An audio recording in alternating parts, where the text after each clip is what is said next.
Cenário Brasil, com Fernando Schiller.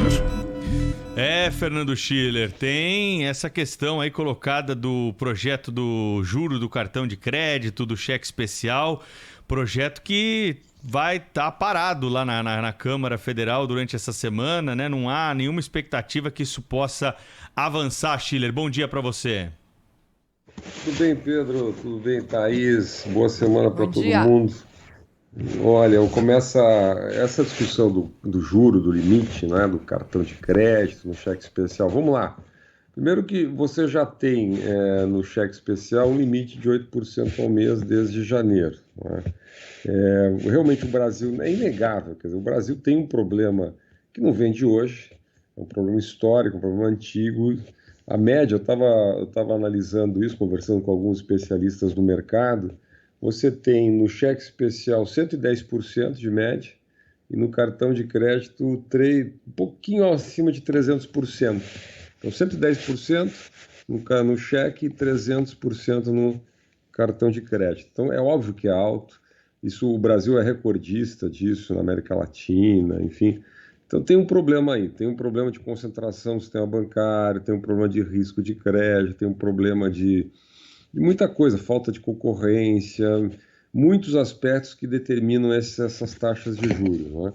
Agora, vamos lá, foi aprovado no Senado, 56 votos a 14, vai para a Câmara, o presidente Rodrigo Maia já disse que é contra.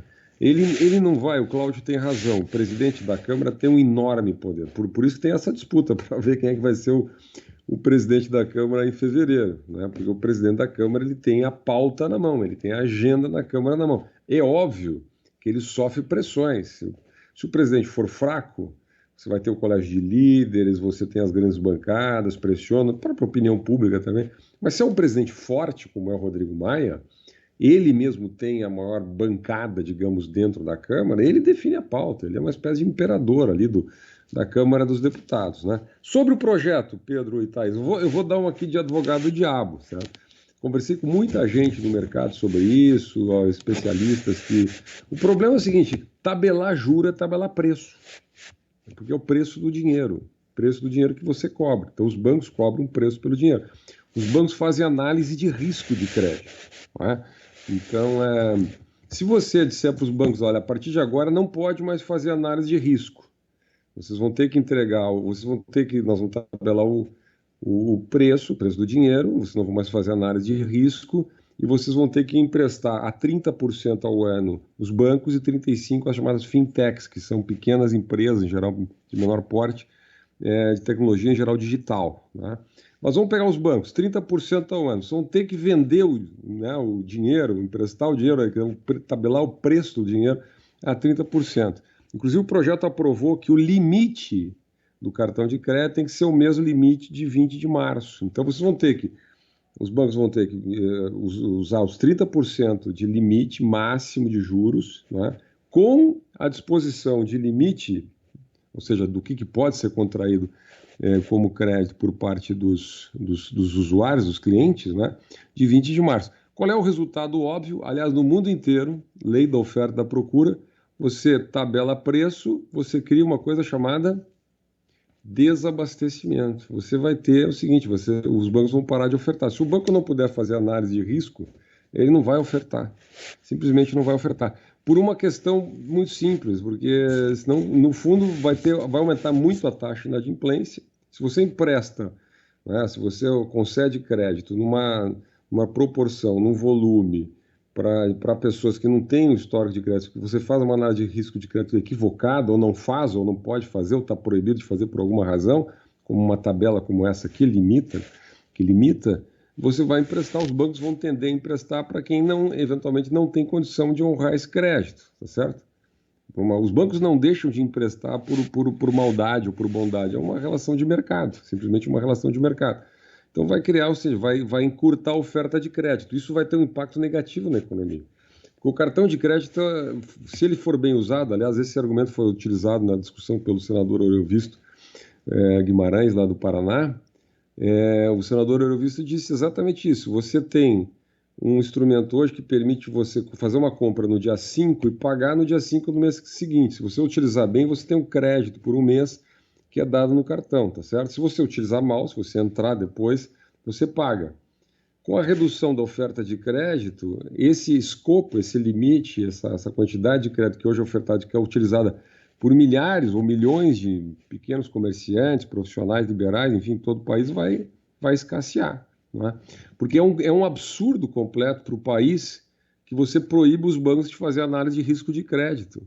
Se o Brasil tem um sistema bancário que é reconhecido como um sistema bancário forte no mundo, porque tem normas estritas, porque não põe em risco o sistema bancário. Enfim, o sistema bancário tem um sentido de utilidade pública, a sua estabilidade, porque milhões de pessoas deixam o seu dinheiro nos bancos, certo? Então, se você disser assim, bom, a partir de agora os bancos não podem fazer análise de risco de crédito, né? Então, na minha opinião, com todo respeito a quem pensa diferente, que a gente tem sempre no jornal Gente, pluralidade de visões, etc., eu acho uma legislação equivocada, porque ela intervém no mercado. Se o governo, vamos deixar claro, se o Congresso, o governo, quer disponibilizar recursos para as pessoas, não é? Como está fazendo, aliás, com o auxílio emergencial e outras políticas, o governo tem que tirar do seu dinheiro, do caixa do governo, né? Aumentar imposto, ou contrair dívida, ou reduzir a máquina pública, ou... Enfim, o governo tem que pegar e disponibilizar crédito, recursos, né? Na forma de crédito, enfim, operado pelo próprio sistema financeiro, não há problema, já há muitas linhas nessa direção. O que não dá é para fazer intervenções assim, heterodoxas, aleatórias no mercado. Imagina o seguinte, se obrigasse as farmácias a vender remédio pela metade do preço, obrigasse as faculdades a matricular as pessoas sem 2 meses de pagamento, obrigasse enfim, essas intervenções no mercado, elas criam artificialidades e, obviamente, geram, no final, lá o desabastecimento. Fernando Schiller, cientista político aqui com a gente. Schiller, mudando de assunto, você ouviu a entrevista que o presidente Temer concedeu agora há pouquinho aqui ao Jornal Gente da Rádio Bandeirantes. Ele acha que o presidente Jair Bolsonaro está diferente também no trato político com aqueles que ele, num primeiro momento, via até como adversários. Você acha também isso, Schiller? Não há nenhuma dúvida. A gente vem comentando isso, Thaís. O presidente Bolsonaro, coisa de 45 dias atrás, um pouco mais, mas em torno disso, ele primeiro percebeu que havia um isolamento do Palácio do Planalto, né? O Supremo Tribunal Federal foi chave aí, né? Quando houve aquela decisão, quer dizer, de você ter a CPI das fake news, especialmente, quer dizer, que você teve o bloqueio de contas, a abertura de sigilo bancário, enfim, medidas muito duras, a gente criticou muitas vezes aqui, eu pelo menos fiz críticas, eu acho que são medidas equivocadas, mas o fato é que elas têm um efeito político. Você tem investigação do chamado caso Queiroz, né? Aí você tem uma série de outras questões. Então o presidente fez mudanças, ele demite o ministro Von Traub, aí ele recria o Ministério das Comunicações, agora há estudos, inclusive, para recriar o Ministério da Segurança Pública.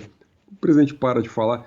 Vocês lembram que o presidente Temer veio aqui no programa, em vários outros debates que nós fizemos no Grupo Bandeirantes, ele disse que ligou para o presidente Bolsonaro. Ele ligou e disse, olha, o presidente Temer foi 3 vezes presidente da Câmara, foi presidente da República, foi vice-presidente.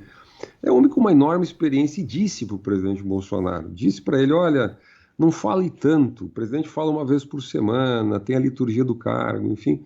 E aí essa análise, a mim parece que o Planalto fez essa análise, pelas pressões que recebeu, mas também vendo os seus índices de popularidade. E o que aconteceu, Thaís e Pedro? O fato é que saiu a pesquisa do Datapoder semana passada, o governo hoje tem 45% de rejeição e 45% de avaliação, de positiva, ou seja, empatou.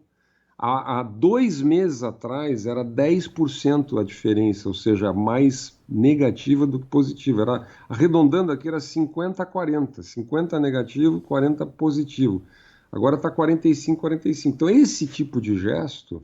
Convida o presidente Temer, faz um aceno para o Congresso, a negociação do Fundeb, assim, uma série de sinalizações que o presidente Bolsonaro vai fazendo, em parte porque está acuado, porque sofre aí um isolamento muito grande, em parte porque percebeu que essa visão soft, digamos assim, de lidar com a política, vem melhorando seus índices de popularidade. Mas não tem vida fácil, viu, Thaís? Tem o problema do auxílio emergencial...